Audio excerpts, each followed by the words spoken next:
Hello friends, welcome to connected study channel. आज का जो टॉपिक है उसका नाम है डायनेस्टीज ऑफ एंशिएंट इंडिया, प्राचीन भारतीय राजवंश, जिसके हम क्वेश्चन कवर करेंगे पार्ट 1 पार्ट 2 में। फर्स्ट आपके क्वेश्चन कवर करेंगे पार्ट 1 में, सेकंड आपके क्वेश्चन कवर करेंगे पार्ट 2 में। क्वेश्चन होंगे जो एग्जाम प्रोस्पेक्टिव के हिसाब से कई सारे कॉम्पिटिटिव एग्जाम्स में पूछे जाते हैं। As you know, a lot to know, a lot to discuss. Before we begin, subscribe करें हमारे कनेक्टेड स्टडी चैनल को और हमसे जुड़े रहिए आने वाली वीडियोस के लिए। तो डिस्कस करते हैं यहाँ पे पहला क्वेश्चन है हमारा, निम्नलिखित में से प्राचीनतम राज्यवंश कौन सा था। प्राचीनतम राज्यवंश का नाम बताना है कौन सा है। पहला ऑप्शन है यहाँ पे मौर्य, दूसरा गुप्त, तीसरा कुषाण, चौथा कर्ण। तो इसका आंसर क्या बनेगा, इसका आंसर बनेगा मौर्य। सबसे प्राचीनतम राजवंश मौर्य थे, जिसकी स्थापना चंद्रगुप्त मौर्य ने 323 ईस्वी में कौटिल्य की सहायता से करी थी। कौटिल्य इनके चंद्रगुप्त मौर्य के गुरु भी थे, याद रखिएगा। चंद्रगुप्त मौर्य के गुरु कौटिल्य या चाणक्य थे। सेकंड क्वेश्चन, अशोक ने तृतीय बौद्ध परिषद कहाँ पर बुलाई थी। अशोक की बुलाई गई परिषद किधर बिठाई थी उसने। पहला ऑप्शन है पाटलिपुत्र, दूसरा मगध, तीसरा कलिंग, चौथा सारनाथ। इसका आंसर है पाटलिपुत्र। अशोक ने तृतीय बौद्ध परिषद पाटलिपुत्र में बुलाई थी, याद रखेंगे। थर्ड क्वेश्चन है सेल्यूकस निकेटर पराजित किया गया था। सेल्यूकस निकेटर किसके द्वारा पराजित किया गया था, उस राजा का नाम बताना है। पहला ऑप्शन है अशोक द्वारा, दूसरा चंद्रगुप्त द्वारा, तीसरा बिंदुसार द्वारा, चौथा बृहदत्त द्वारा। तो इसका आंसर है चंद्रगुप्त द्वारा। सिकंदर की मृत्यु के पश्चात उसका उत्तराधिकारी सेल्यूकस निकेटर बना, जिसने सिंधु नदी पार करके चंद्रगुप्त मौर्य से युद्ध किया और जिसमें चंद्रगुप्त मौर्य की जीत हुई। फलस्वरूप उन दोनों के बीच में संधि हुई और सीमाएं बढ़ गईं और संधि में सेल्यूकस निकेटर की पुत्री का विवाह चंद्रगुप्त मौर्य से हुआ। नेक्स्ट क्वेश्चन, चंद्रगुप्त मौर्य के दरबार में भेजा गया यूनानी राजदूत कौन था। चंद्रगुप्त मौर्य की यूनानी राजदूत का नाम बताना है, वह कौन था। पहला ऑप्शन है कौटिल्य, दूसरा सेल्यूकस निकेटर, तीसरा मेगस्थनीज, चौथा जस्टिन। कौटिल्य तो चंद्रगुप्त मौर्य के गुरु थे, वो तो हो नहीं सकते। सेल्यूकस ने उनसे युद्ध किया था, वो भी नहीं हो सकते रहे। तीसरा मेगस्थनीज और चौथा जस्टिन। तो इसका आंसर है मेगस्थनीज। तो इस मेगस्थनीज नामक का राजदूत चंद्रगुप्त मौर्य के दरबार में भेजा गया था। वह बहुत दिन तक रहा था पाटलिपुत्र में, जो चंद्रगुप्त मौर्य साम्राज्य की राजधानी थी। और उसने मेगस्थनीज ने इंडिका नाम की पुस्तक भारत के ऊपर लिखी थी। किस नाम की पुस्तक, इंडिका नाम की पुस्तक लिखी थी भारत के ऊपर। याद रखेंगे, चंद्रगुप्त मौर्य के दरबार में भेजा गया यूनानी राजदूत मेगस्थनीज था। नेक्स्ट क्वेश्चन, निम्नलिखित में से वह व्यक्ति कौन था जिसका नाम देवनाम प्रियदर्शी है। देवनाम प्रियदर्शी देवताओं का प्रिय। पहला ऑप्शन है अशोक, सेकंड ऑप्शन चंद्रगुप्त मौर्य, तीसरा गौतमबुद्ध, चौथा भगवान महावीर। इसका आंसर है अशोक। मौर्य सम्राट को उसके अभिलेख में देवनाम प्रियदर्शी तथा राजा की उपाधि से संबोधित किया गया है। जिसके जो अशोक के अभिलेख हैं उनमें अशोक का नाम देवनाम प्रियदर्शी या राजा की उपाधि से संबोधित किया है। देवनाम प्रियदर्शी का मतलब होता है देवताओं का प्रिय। सिक्स्थ क्वेश्चन, चंद्रगुप्त मौर्य का प्रसिद्ध गुरु चाणक्य निम्नलिखित में से किस विद्या केंद्र से संबंधित था। उस विद्या केंद्र का नाम बताना है जिसमें गुरु चाणक्य संबंध रखते थे। पहला ऑप्शन है तक्षशिला, दूसरा नालंदा, तीसरा विक्रमशिला, चौथा वैशाली। तो इसका आंसर है तक्षशिला। चाणक्य तक्षशिला में टीचर के रूप में भी थे, प्रमुख आचार्य भी थे, उसमें हेड ऑफ डिपार्टमेंट। तक्षशिला धनुर्विद्या तथा बैठक की शिक्षा के लिए पूरे विश्व में प्रसिद्ध था। चंद्रगुप्त की शिक्षा दीक्षा सैनिक नीति का अभ्यास यहीं पर हुआ था, याद रखेंगे। चंद्रगुप्त के गुरु चाणक्य किस से संबंधित थे, तक्षशिला विश्वविद्यालय से। सातवां क्वेश्चन, कलिंग युद्ध किस वर्ष में हुआ था। कलिंग का जो युद्ध हुआ, अशोक ने जिस युद्ध को लड़ा था उस वर्ष का नाम बताना है। पहला पहला ऑप्शन है 261 बीसी, 263 बीसी, 232 बीसी, 242 बीसी। तो इसका आंसर है 262 261 बीसी। कलिंग उस समय व्यापारिक दृष्टि से अत्यंत महत्वपूर्ण राज्य था, व्यापार अच्छा होता था वहां पर। अतः अपने अभिषेक के 8वें वर्ष 261 बीसी अशोक ने कलिंग के विरुद्ध युद्ध छेड़ दिया और जिसमें अशोक विजयी हुआ था। ठीक है, अशोक के 13वें अभिलेख में इस युद्ध का उल्लेख हुआ है। कौन से अभिलेख में उल्लेख किया गया है? कलिंग के युद्ध का 13वें अभिलेख में युद्ध का वर्णन किया गया है। 8 क्वेश्चन, प्राचीन भारत का राष्ट्र का प्रसिद्ध शासक कौन था जिसने अपने जीवन के अंतिम दिनों में जैन धर्म अपना लिया था? वह शासक जिसने जीवन के अंतिम दिनों में जैन धर्म ग्रहण कर लिया था, उस शासक का नाम बताना है। पहला ऑप्शन है चंद्रगुप्त, पहला ऑप्शन है समुद्रगुप्त, दूसरा बिंदुसार, तीसरा चंद्रगुप्त, चौथा अशोक। तो इसका आंसर है चंद्रगुप्त। चंद्रगुप्त अपने जीवन के अंतिम दिनों में जैन हो गया था, जिसने भद्रबाहु की शिष्यता ग्रहण की थी। किससे शिष्या ग्रहण करी थी? भद्रबाहु से। और चंद्रगुप्त ने ये धर्म परिवर्तन क्यों किया था? इसका कारण है चंद्रगुप्त मौर्य के अंतिम शासक के रूप में उसके यहाँ पर अकाल पड़ा, उसके साम्राज्य में अकाल पड़ा था 12 वर्षों तक।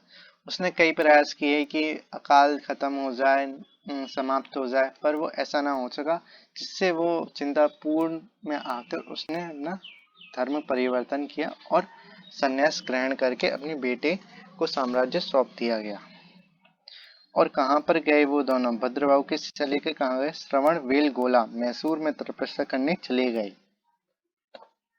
9th क्वेश्चन, भारतीय रंगमंच में यवनिका पर्दा का शुभारंभ किसने किया? यवनिका मतलब नाटक, नाटक पर्दा नहीं होता, नाटक महोत्सव, नाट्य महोत्सव। पहला शकों ने, दूसरा पार्थियानों ने, तीसरा यूनानियों ने, चौथा कुषाणों ने।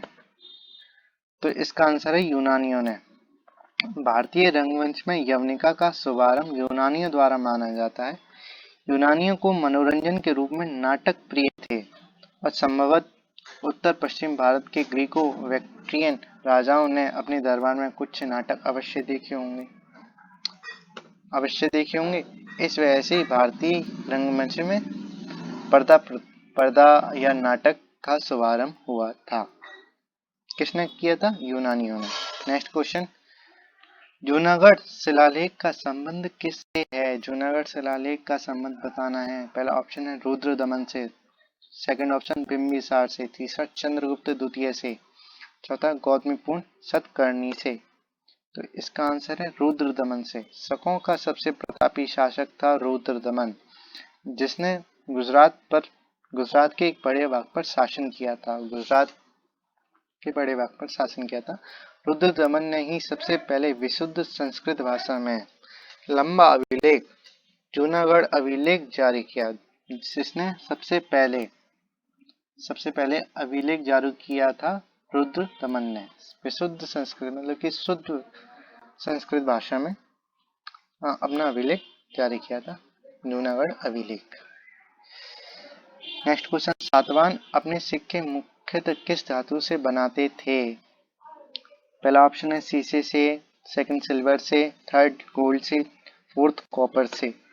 तो इसका आंसर है शीशे से। शीशा या लेड दोनों एक ही हैं। सातवाहन शासक सर्वप्रथम भारत में शीशे सिक्के जारी किए। उन्होंने तांबे और कांसे की मुद्रा भी चलाई थी। सातवाहन के शासकों ने सिक्के शीशे के स्टार्ट किए और अलग मुद्राएं चलाई थी, वो तांबे और कांसे की थी, लेकिन अधिकांश सिक्के शीशे के थे। ठीक है, जो दक्कन में पाए जाते हैं, दक्कन के पठार में पाए जाते हैं। नेक्स्ट क्वेश्चन, निम्नलिखित में से किसने भारत पर सबसे पहले चढ़ाई की? किसने सबसे पहले भारत पर युद्ध किया? पहला option George Jacks, second Alexander या सिकंदर, थर्ड है डेरियस, फोर्थ है सेल्यूकस। तो इसका आंसर है डेरियस प्रथम।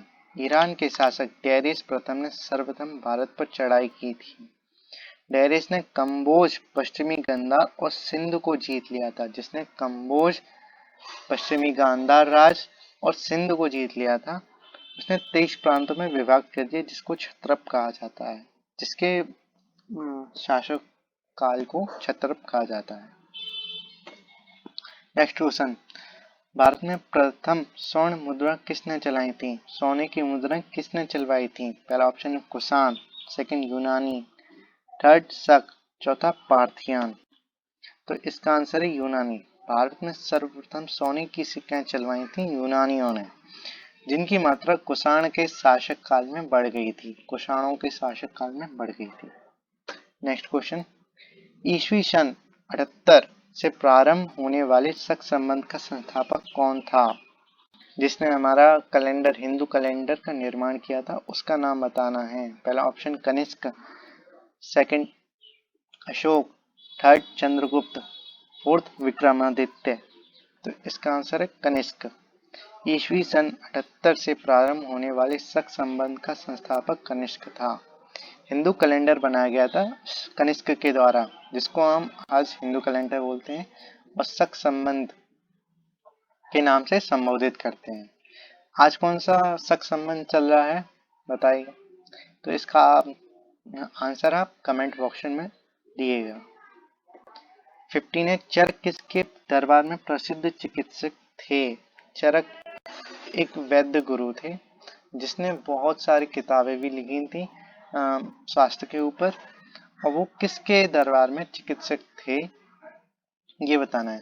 पहला ऑप्शन है हर्ष, दूसरा चंद्रगुप्त मौर्य, तीसरा अशोक, चौथा कनिष्क। तो इसका आंसर है कनिष्क। चरक कनिष्क के दरबार में प्रसिद्ध चिकित्सक थे। चरक कनिष्क का राज्य वैद्य भी था, याद रखेंगे, राज्य वैद्य, जिसने चरक संहिता की रचना की। चरक ने चरक संहिता की रचना की। यह औषधि शास्त्र के ऊपर प्राचीनतम रचना है, जिसने औषधि दवाइयों की किताब होती है ना, उसके ऊपर सबसे प्राचीन बुक है ये, ठीक है, जिसका अनुवाद अरबी और फारसी दोनों भाषाओं में किया गया है। चरक संहिता का अनुवाद अरबी और फारसी में भी किया गया है। 16 भारत का राष्ट्रीय पंचांग किस काल पर आधारित है? ये सेकंड लास्ट क्वेश्चन ये बताया गया है अभी। पहला ऑप्शन है विक्रम काल, दूसरा कली काल, तीसरा शक काल, फोर्थ है उपरोक्त में कोई नहीं। तो इसका आंसर है शक काल। अभी बताया गया था पहले दो ऑप्शन क्वेश्चन में। कनिष्क ने 78 ईस्वी में शक संबंध शुरू किया। यही आज का भारत का राष्ट्रीय पंचांग है, हिंदू कैलेंडर या भारत का राष्ट्रीय पंचांग, ठीक है। 17 क्वेश्चन, निम्नलिखित में से वह प्राचीनतम कुषाण नेता कौन था जो बौद्ध बन गया था? जो स्टार्टिंग में बौद्ध बन गया था हमने शासनकाल में। पहला ऑप्शन काला, दूसरा बीमा, तीसरा कनिष्क, चौथा कदफिसेस। तो इसका answer Kanishka, third option Kanishka. Kanishka ने अपने शासन के प्रारंभिक वर्षों में ही बौद्ध हो गया था, जिसने बौद्ध धर्म ग्रहण कर लिया था कनिष्क ने। उसने बौद्ध धर्म की महान शाखा को राजश्रय प्रदान किया था, जिसने एक बड़ी राशि प्रदान करी थी महायान शाखा को, और जिसने मध्य एशिया और चीन में भी इसका बहुत प्रसार किया, ठीक है, कनिष्क। नेक्स्ट क्वेश्चन, संगम युग का संबंध कहाँ के इतिहास से है? संगम युग का संबंध बताना है किसके इतिहास से है? पहला option Banaras, second Allahabad, third Tamil Nadu, चौथा खजुराहो। इसका आंसर है थर्ड, तमिलनाडु। संगम युग का संबंध तमिलनाडु के इतिहास से है, ठीक है, तमिलनाडु। संगम शब्द का प्रयोग विद्वत परिषद के लिए किया जाता है, परिषद बिठाने के लिए किया जाता है।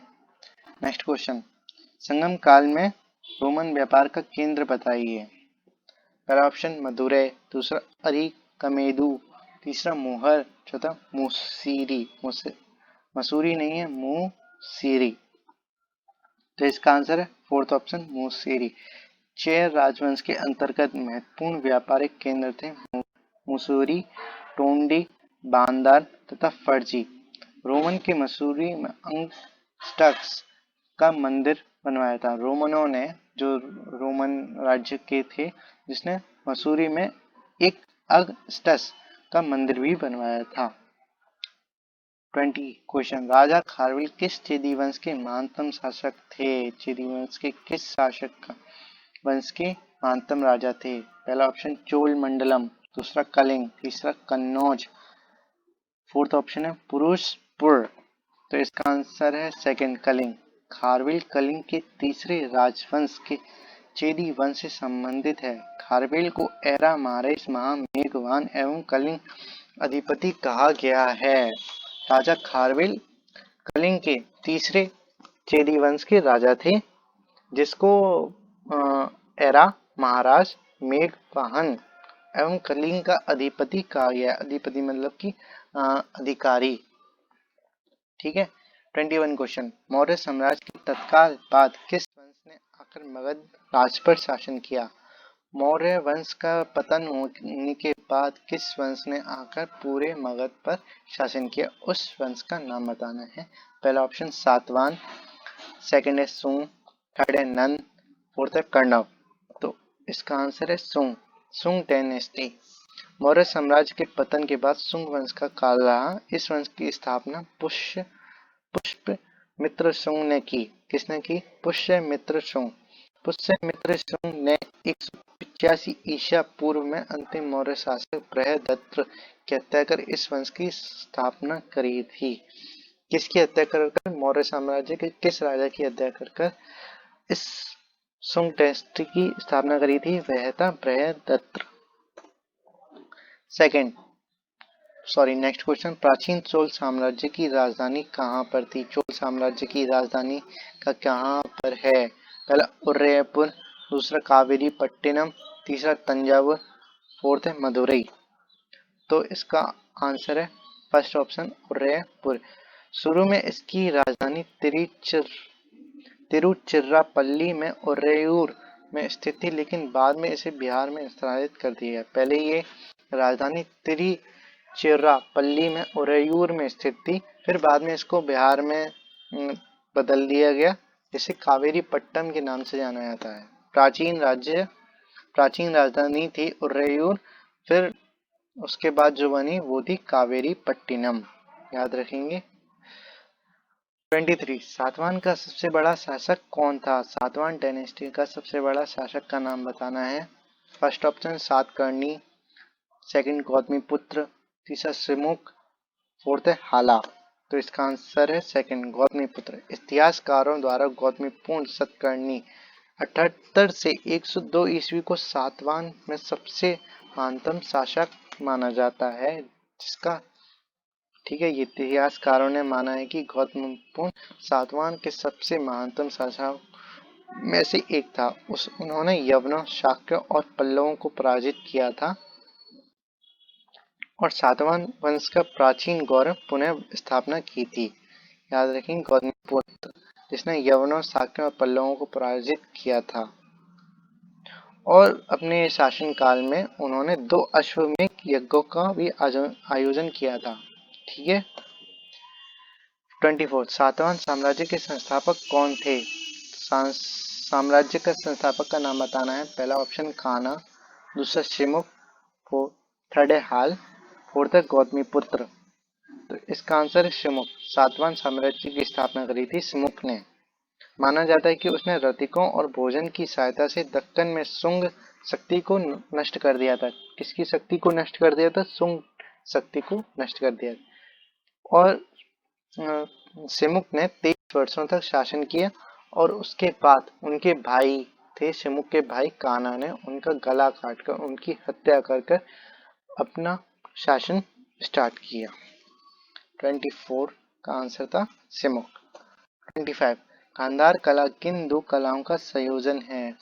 इस कला किन 2 कलाओं से मिलकर बनी है? इन 2 राज्यों का नाम बताना है। पहला ऑप्शन है हिंदी रोमन, सेकंड है हिंद यूनानी, थर्ड है हिंद इस्लामी, फोर्थ है हिंद चीनी। तो इसका आंसर है हिंद यूनानी। गांधार कला बौद्ध दर्शन कला की एक शैली है जो ईस्वी सन की प्रथम कुछ शताब्दियों में दौरान ग्रीक, सीरिया, पारसी और भारतीय कलात्मक प्रभावियों के विलय का परिणाम स्वरूप विकसित है। किस किस का विलय हुआ है इस गांधार कला में? ग्रीक, सीरिया, पारसी और भारतीय कलात्मक प्रभावों के विलय से ये कला बनी है। और इसके महान संरक्षक थे शाक्य और कुषाण। महान संरक्षक शाक्य और कुषाण। ठीक है। 26 अशोक के शिलालेख पर किस लिपि का प्रयोग किया गया? अशोक ने जिस शिलालेख पर अपनी लिपि का प्रयोग किया उसका नाम बताना है। पहला ब्राह्मी, दूसरा देवनागरी, तीसरा गुरुमुखी, फोर्थ है संस्कृत। तो इसका आंसर है ब्राह्मी। अशोक साम्राज्य के पूर्वी भागों में अशोक ने अधिकांश अभिलेख ब्राह्मी लिपि के प्रयोग से मगधी भाषा में लिखे हैं। ब्राह्मी लिपि से मगधी भाषा में लिखे हैं। खरोष्ठी लिपि का प्रयोग उनके साम्राज्य के उत्तर पश्चिम भागों में किया गया। खरोष्ठी लिपि का प्रयोग किस भागों में किया है? उत्तर पश्चिम भागों में। नेक्स्ट क्वेश्चन 27 मौर्य साम्राज्य की राजधानी कहाँ स्थित थी? मौर्य साम्राज्य की राजधानी बतानी है, वो किधर स्थित है? पहला ऑप्शन पाटलिपुत्र, दूसरा वैशाली, थर्ड है लुम्बिनी, फोर्थ है गया। तो इसका आंसर है पाटलिपुत्र। जो आज का नाम है पाटलिपुत्र का, उसका नाम है पटना, जो बिहार की राजधानी है इस समय। प्राचीन काल में वो मौर्य साम्राज्य की राजधानी हुआ करती थी। यह चंद्रगुप्त मौर्य और अशोक के नेतृत्व में समृद्धि के शिखर पर थी, जिसने चंद्रगुप्त काल में और अशोक के काल में ये समृद्ध थी, मतलब कि पूर्ण विकसित थी। इसमें कभी भी धन धान की कोई कमी नहीं होती थी, याद रखेंगे। 28 अशोक किस राजवंश के राजा थे? अशोक के राजवंश का नाम बताना है, वो किस राजवंश से संबंधित थे? पहला है प्रभु, दूसरा है हर्य, तीसरा है मौर्य, चौथा है नंद। इसका आंसर है मौर्य वंश। थर्ड चंद्रगुप्त मौर्य ने इस डायनेस्टी की स्थापना करी थी और अशोक इसी मौर्य वंश से संबंधित हैं, जिसने 268 से 232 जो उल्टा चलता है पिछला ईसा पूर्व तक लगभग समूचे भारतीय उपमहाद्वीपों पर शासन किया था। पूरे उपमहाद्वीप पर शासन किया, बस तमिलनाडु, कर्नाटक और केरल के भागों को छोड़कर पूरा उपमहाद्वीप पर शासन किया था सम्राट अशोक ने। किस से संबंधित थे? मौर्य वंश से संबंधित थे। 29 सुंग साम्राज्य का संस्थापक और प्रथम राजा कौन था? सुंग साम्राज्य की स्थापना किसने करी थी? तो इसका आंसर है पुष्यमित्र सुंग। वंश की स्थापना पुष्यमित्र सुंग ने की। पुष्यमित्र सुंग ने 185 ईसा पूर्व में अंतिम मौर्य शासक बृहदत्त की हत्या कर इस साम्राज्य की स्थापना करी थी, जैसा कि हमने पिछले क्वेश्चनों में बताया रखा है। इसने अश्वमेध यज्ञ भी किए। So guys, this is the end of the video. Thanks for listening and watching. और अगले पार्ट में हम कवर करेंगे डायनेस्टीज ऑफ एंशिएंट इंडिया के क्वेश्चन पार्ट 2। तो हमसे जुड़े रहिए और चैनल को सब्सक्राइब करिए कनेक्टेड स्टडी चैनल को आगे आने वाले पार्ट्स के लिए। So guys, thanks for watching.